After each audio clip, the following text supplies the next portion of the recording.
No kuras valsts nāk Eiropas visgarākā basketboliste? Pareizā atbilde – no Polijas, bet nākamā ir latviete – Uljana Semjonova.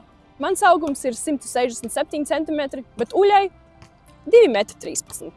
Un šonedēļ Kannu kinofestivālā beidzot varēs redzēt pirmizrādi par Uļu. Kautrīga meitene no laukiem, kas ganīja zosas un slēpās no trenera. Bet viņa sasniedza spožas virsotnes. 10-kārtēja Eiropas čempione, 2-reiz izcīnījusi olimpisko zeltu un ir pirmā sieviete no Eiropas, kas uzņemta basketbola slavas zālē ASV.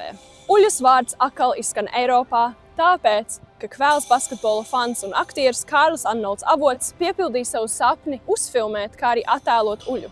Filma ir risks. Vīrietis sievietes lomā Latvijas kino ir retums. Un papildus atbildību Kārlim uzliek tas, ka Uļa aizgājusi mūžībā šogad un pati filmu neredzēs. Bet, kā Kārlis saka, paliek viņas personīgais vēstījums. Pieņemt sevi, kopt sevī labestību, nebaidīties būt atšķirīgam un arī neaizmirst par otru cilvēku. Tā arī rīkojās Uļa pēc viņas karjeras beigām, vadot labdarības fondu. Un Uļas personība liek man domāt, kā īpašais spēks, kas mūs padara atšķirīgus, var tuvināt, nevis attālināt.